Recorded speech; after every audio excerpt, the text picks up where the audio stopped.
이번 시간부터는 우리 원예 작물학이라는 과목을 구체적으로 한번 보도록 하겠습니다. 우리 교재에 들어가기 전에 실제적으로 작물이 어떤 과정들을 거쳐서 우리가 농산물을 생산하느냐, 이 이야기를 조금 하고 넘어갈게요. 이 원예 작물학이라는 이 과목을 여러분들이 굉장히 어렵게 느끼는 가장 큰 이유가요. 이 교재에 나와 있는 대로 활자대로 단편적으로 암기하려고 하다 보니까 과목이 더 어려워질 수밖에 없습니다. 근데 그렇게 하지 마시고요. 이 식물이 종자에서부터 싹이 나오고 꽃이 피고 그리고 열매가 맺어서 다시 이 종자가 생산될 때까지 이 어떠한 한 사이클을 전체를 이해를 하시고 이러한 그 순서대로 잘하는구나, 이걸 우리가 알고 그 사이사이에 어차피 재배라는 것 자체가 작물이 자라는 데 있어서 인간이 인위적으로 무엇인가 처리한다라는 그러한 개념이기 때문에 그 사이사이에 어떤 것이 필요하고 인간이 어떤 처리를 해주면 이 수확량이 많다더라, 이런 개념을 이해를 하시면 조금 더 수월할 것 같아요. 그래서 그러한 내용을 먼저 하고 가도록 하겠습니다. 우리가 종자라는 걸 보면 종자가 이렇게 생겼죠. 이렇게 생긴 종자가 있는 반면에 이렇게 생긴 종자가 있습니다. 그래서 배아, 배유, 배아, 배유. 근데 우리가 이것을 단자엽 식물, 그리고 이렇게 생긴 종자들은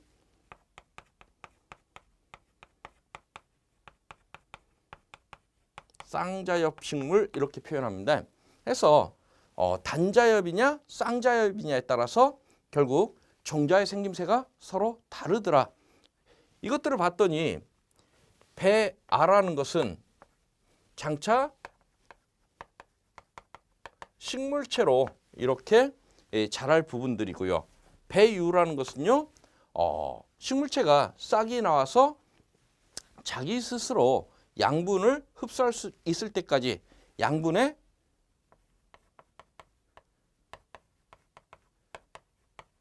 공급의 역할을 해주는 이러한 부분들이더라 하는 얘기입니다. 그래서 이렇게 종자의 생김새가 다르고 또 싹이 나오는 과정도 다르더라는 얘기죠. 일단 단자엽 식물 같은 경우에는 싹이 나오는 형태를 봤더니 이렇게, 쌍자엽은요 이런 형태로 싹이 나오고 있습니다. 그래서 지금 단자엽 식물 같은 경우는 싹이 하나만 올라왔어요. 그래서 외떡잎 식물 또는 단자엽이라고 얘기를 하고요. 쌍자엽은요, 싹이 두 개가 나왔습니다. 그래서 쌍떡잎 식물 또는 쌍자엽이라는 그러한 표현을 쓰고 있어요. 그리고 지상부로 나오는 싹의 형태도 다르지만 뿌리의 형태도 서로 다르죠. 그래서 단자엽 식물의 특징 중에 하나가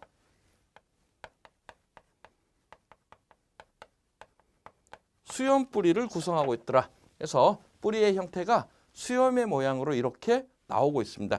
얘는 어때요? 주근에서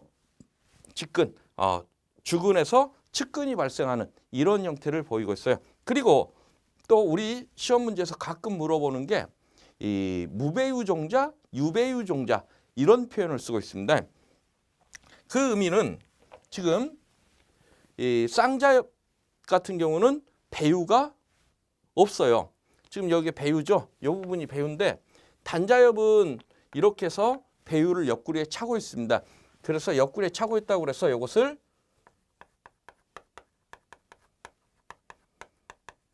유배유 종자 해서 이 식물체가 자기 스스로 양분을 흡수할 수 있을 때까지 이 옆구리에 차고 있는 배유에서 양분을 공급하는 역할을 해줍니다. 근데 쌍자엽 식물은 배유가 어디 갔어요? 없습니다. 떡잎으로 해서 두 장이 올라와 버린 상태죠. 그래서 이 경우에는 떡잎으로 올라왔기 때문에 단자엽처럼 배유를 옆구리 안 차고 있습니다. 그래서 이것을 우리가 무배유, 배유가 보이지 않는 종자다. 하지만 배유가 없는 건 아니죠. 이 떡잎으로 해서 이렇게 올라와서 배유의 역할을 해주고는 있습니다. 그래서 이렇게 이 싹이 나오는 방법이 서로 다르고, 그리고 나서 이제 이것들이 점점 자라가겠죠. 근데 자라는 형태도 서로 다르더란 얘기예요. 자란다라는 이야기는 자라는 부위가 어떠한 세포 분열이 계속되면서 세포가 늘어나는 이러한 것들을 볼 수 있는데, 세포가 늘어나는 조직을 우리가 분열 조직이라고 표현해요. 그래서 단자엽이 됐든 쌍자엽이 됐든 일단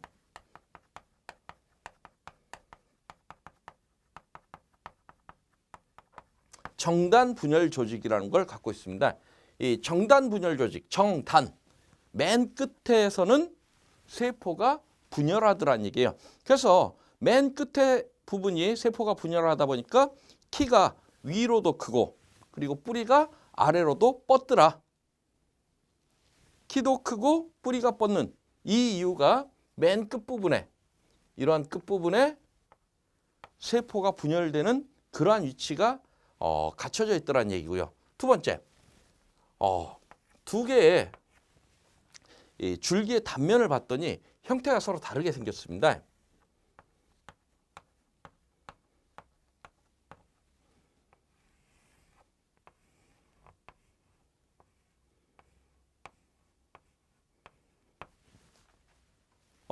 지금 여기에 구멍들이, 동그라미들이 이 물과 양분이 지나는 통로가 됩니다. 근데 이 단자엽 식물의 통로를 봤더니 우리 이제 대표적인 것 갈대 같은 경우 한번 봐보세요. 갈대 같은 경우에 단면을 잘라봤더니 이렇게 구멍이 숭숭숭 뚫려 있습니다. 그래서 이 구멍을 통해서 양분 또는 수분이, 물이 이동하는 통로가 돼요. 근데 이 쌍자엽 식물은 물과 양분이 이동하는 게 이런 환상을 그리고 있더라 해서 서로 다르게 생겼죠. 근데 이 쌍자엽 식물 같은 경우는 이렇게 이 원형으로 이루고 있는 부분을 우리가 형성층이라고 얘기를 합니다.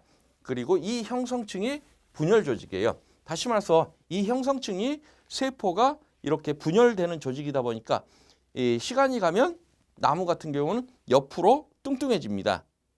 하지만 갈대 같은 경우에는 위로 키는 크지만 옆으로는 안 뚱뚱해지죠. 이유는요, 이 차이입니다.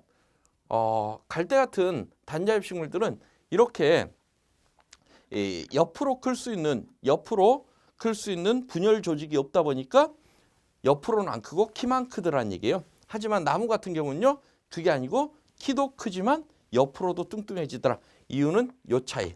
그리고 대신 이 단자엽 식물 같은 경우는 싹이 나오거나 자라는 위치가 정해져 있습니다. 우리 갈대 같은 경우를 보면 이런 형태를 띠고 있으면서 싹이 이렇게 나와요. 그래서 이 각 마디에서 싹이 나온다 해서 이것을 우리가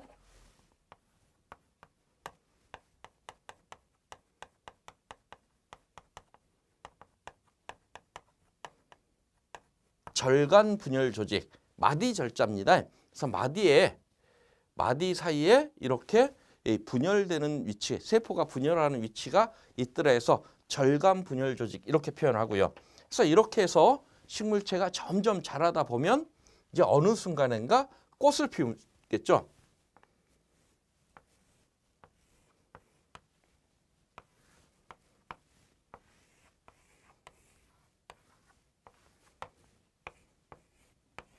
이렇게 꽃을 피우게 되는데 꽃을 봤더니 꽃잎, 꽃받침, 암술, 수술 이걸 다 갖추고 있으면, 꽃잎, 꽃받침, 암술, 수술을 다 갖추고 있으면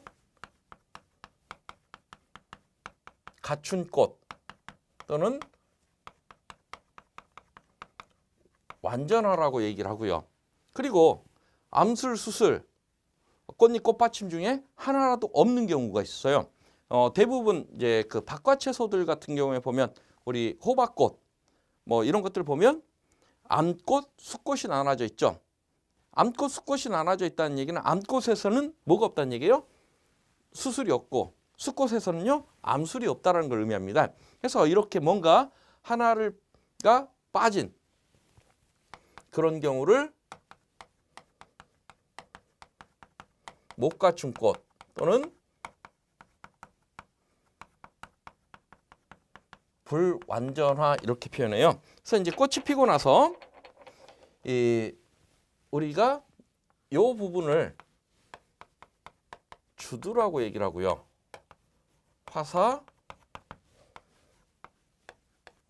약 이렇게 표현하는데 이 약에 있는 꽃가루가 주두에 가서 이렇게 묻습니다.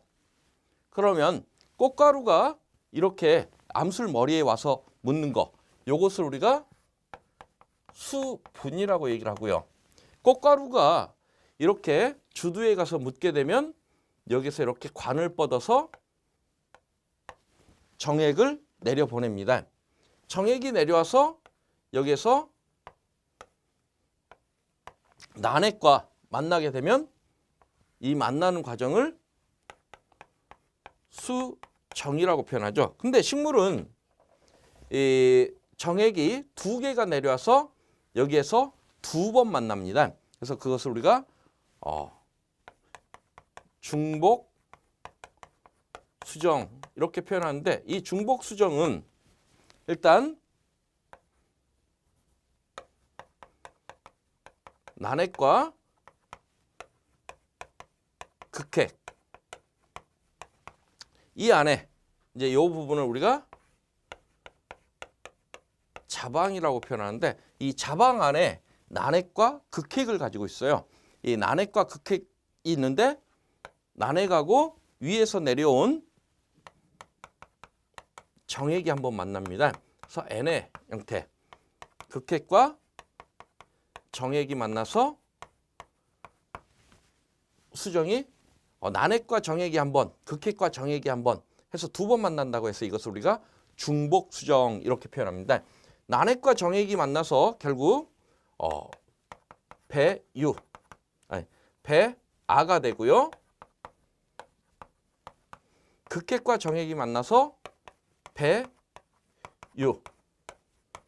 그래서 난액하고 정액이 만나서 우리 아까 종자에서 본 것처럼 장차 식물체로 발전하는 이런 부분들이 만들어지고 그리고 극핵과 정액이 만나서 배유, 나중에 식물체가 어느 정도 자랄 때까지 양분을 공급해주는 그러한 조직이 만들어지더란 얘기예요.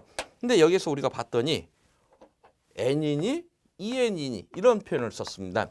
이것은 세포가 분열하는데 우리 이제 정단 분열 조직이라든가 형성층이라든가 절간 분열 조직에 대해서 이야기를 했습니다. 근데 세포가 분열할 때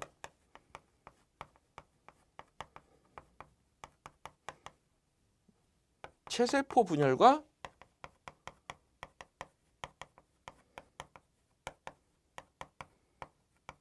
생식세포 분열을 로 나누고 있습니다. 생식세포 분열은 다른 표현으로 감수 분열이라고 표현하는데 이 의미는 이렇게 세포가 있으면 체세포 분열 같은 경우에는 이 세포가 분열하게 되면 똑같은 형태의 2개로 이렇게 나눠집니다. 근데 생식세포 분열은요 그렇지 않고 이게 절반으로 줄어들더란 얘기예요.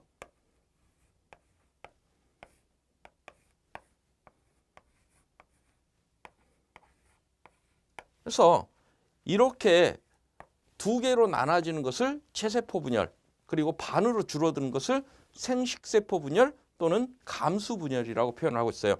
그래서 결국에 어머니로부터 절반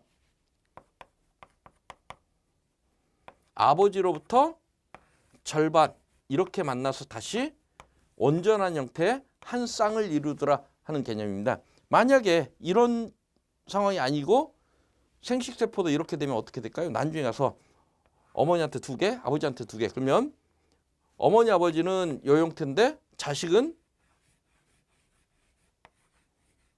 이런 형태가 되겠죠. 그럼 어떤 게 나옵니까? 뭐 머리가 2개, 팔이 4개 이런 애들이 나올 수가 있습니다. 하지만 신이 참 잘 만들어놨어요. 반으로 쪼개서 어머니한테 절반, 아버지한테 절반 받아서 이렇게 다시 한 쌍을 이루도록 이렇게 만들어놨는데 이것을 우리가 생식세포 분열이라고 표현하고 이렇게 각각 이 난에게 절반, 그러니까 어머니한테 받은 거죠. 어머니한테 절반, 아버지한테 절반 해서 향후 식물체로 자라는 것은 도로 한 쌍이 되도록 만들어놨더라 하는 얘기입니다. 하지만 배유부는 그게 아니죠. 극핵은 EN의 상태이기 때문에 이것은 향후에 식물체가 되는데 전혀 영향을 미치지 않습니다. 그리고 나서 이제 여기에서 이러한 과정을 거치고 나면 수정이 일어나면 그때부터 이제 세포 분열이 시작되죠. 근데 이 세포 분열이 시작되면서 여기에서 우리가 열매를 맺습니다. 근데 열매를 맺을 때 봤더니 순수하게 자방만 비대해서 만들어지는 경우가 있고요. 그렇지 않고 자방 플러스 다른 기관, 이제 대부분 그 자방하고 꽃받침이 같이 비대해서 과일이 만들어지는 경우가 있습니다. 그래서 이렇게 자방만 비대해져서 과일을 형성한다. 우리가 먹는 과일이 형성된다. 이런 것을 우리가 진과라고 표현하고요. 그리고 자방하고 자방 외 다른 기관, 이제 가장 많은 게 꽃받침이에요. 자방하고 꽃받침이 같이 커져서 우리가 먹는 과일이 만들어진다. 그것을 가짜 과일, 위과라는 표현을 쓰고 있습니다. 그래서 이제 그 우리 시험에서 다음 중 진과는 또는 다음 중 위과는 하는 문제가 아주 자주 출제가 되고 있어요. 근데 진짜 과일이냐 가짜 과일이냐 하는 것은 결국 어느 부분이 자라서 우리가 먹는 과일이 되느냐 요 차이예요. 그래서 어느 부분이 자라느냐 이걸 보고요. 그리고 이게 이렇게 되면 결국에 가서 이게 나중에 가서 또 어떻게 될까요? 다시 종자로 바뀌더라. 종자는 아까 나온 것처럼 단자엽식물, 쌍자엽식물의 종자가 각각 만들어지게 됩니다. 그리고 나서 이 종자가 다시 맨 앞으로 돌아간 것처럼 다시 싹이 나와서 이러한 식물체를 형성하는 이러한 과정들을 거치고 있어요. 그래서 이 종자에서부터 다시 종자가 만들어지는 이 과정 속에 어떠한 내용들이 각각 필요한지 여러분들이 기억을 하셔야 된다는 얘기예요. 대표적인 케이스들을 보면 이렇게 여기까지 다시 말해서 식물체의 볼륨이 커지는 그런 경우, 그리고 이제 꽃이 피는 경우, 식물체가 이런 자라는 가장 큰 목표는 이세 남기기입니다. 그래서 어떻게 하면 더 많은 종자를 퍼뜨릴 것이냐. 그러다 보니까 우리가 여기까지 꽃이 피기 전까지를 생장이라는 표현을 쓰고요. 그리고 꽃이 핀 이후부터를 발육 이렇게 표현하는데 이걸 두 개를 합쳐서 생육이라는 표현을 쓰기도 합니다. 근데 이 생장은 자신의 볼륨을 키우는 데 주력을 하고요. 꽃이 피고 나면 내 몸을 키우는 데는 더 이상 신경 쓰지 않고 이세를 남기는 데 주력을 하게 됩니다. 그래서 꽃이 피는 이 시점을 기준으로 해서 이 식물체의 생리가 완벽하게 바뀌어가요. 그래서 필요로 하는 양분도 달라지고 그리고 뭐 어떤 호르몬의 작용도 서로 달라지더라. 그래서 이제 가장 그 기준이 되는 게 질소질비료 같은 경우, 이 꽃이 피기 전까지는 질소질비료를 많이 주게 되면 볼륨이 커집니다. 그래서 이제 우리가 수확하는 데 있어서 열매를 수확하는 게 있고 열매를 수확하지 않는 것들이 있어요. 대표적인 거 우리 엽경체류들 있죠. 배추나 무 이런 것들은 꽃이 피기 전에 전부 다 수확을 합니다. 그러죠? 꽃이 피기 전에 전부 다 수확을 하거든요. 그러면 꽃이 피기 전에 수확하는 것들은 마지막 수확할 때까지 질소질 비료를 많이 주게 되면 작물의 볼륨이 커져서 상품성이 좋은 그러한 배출을 우리가 얻을 수가 있어요. 하지만 열매를 수확하는 것들은요. 꽃이 피고 난 이후에는 질소질 비료를 많이 주게 되면 오히려 상품 가치가 낮아지더라 해서 이러한 내용들, 그리고 꽃이 피는데 관여하는 것들이 있어요.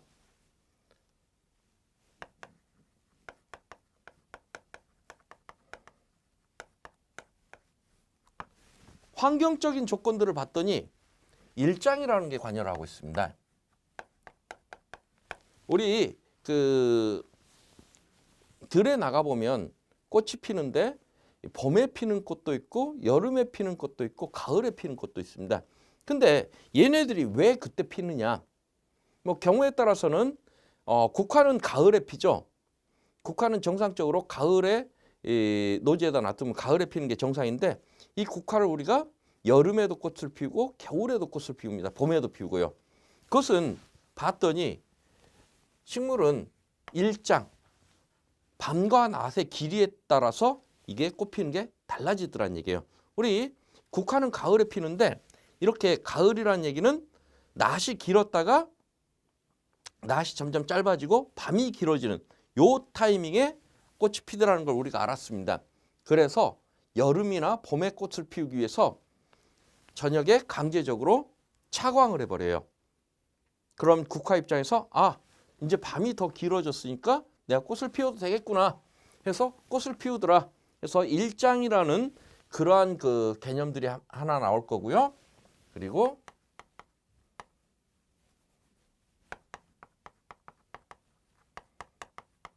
춘화철이라고 해서 이 종자라든가 이 종자 때 아니면 어느 정도 이런 녹색을 띠기 시작할 때 이 특정 온도대를 거쳐야만 꽃이 피는 이러한 성질을 가지고 있는 애들도 있더라는 거예요.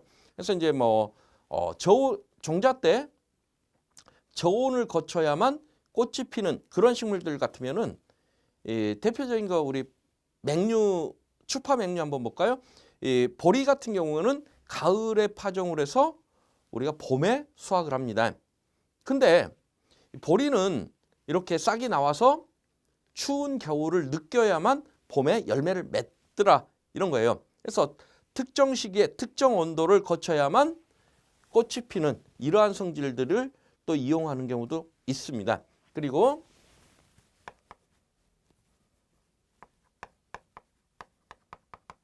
탄소와 질소의 비율에 따라서도 이 꽃이 피는 걸 관여를 하는데, 그래서 이러한 것들을 알면 우리가 꽃이 피는 시기를 조절할 수 있더라. 특히나 화에서는 매우 중요한 얘기가 되겠죠. 그래서 이러한 내용들. 근데 이 각각 이 과정들을 거쳐오면서 필요한 내용들이 있고 인간이 해줘야 될 내용들이 서로 달라지는데 그러한 부분들이 앞에서 나왔던 것이 뒤쪽에 또 나오는데 앞에서 한번 외우시고 뒤에서 또 외우고 계시더라. 근데 뒤에서 외울 때는 이거 어디서 보긴 본 것 같은데 도대체 어디서 봤더라 이러고 있죠. 똑같은 내용인데 그래서 그렇게 보지 마시고요. 일단 이러한 한 사이클을 다 그려 놓으시고 난 다음에 거기에 맞춰서 필요한 것들을 각각 찔러 넣는 그러한 작업들을 좀 하세요. 그리고 이제 이런 종자를 그냥 파종을 하면 싹이 나옵니까? 싹이 잘 안 나오더라는 얘기예요. 그래서 봤더니 뭐 종자도 그러고 식물체도 마찬가지입니다. 우리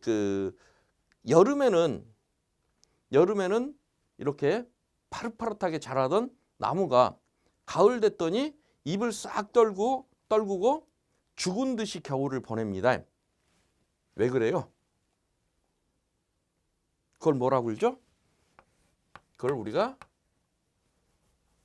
휴면이라고 얘기를 합니다.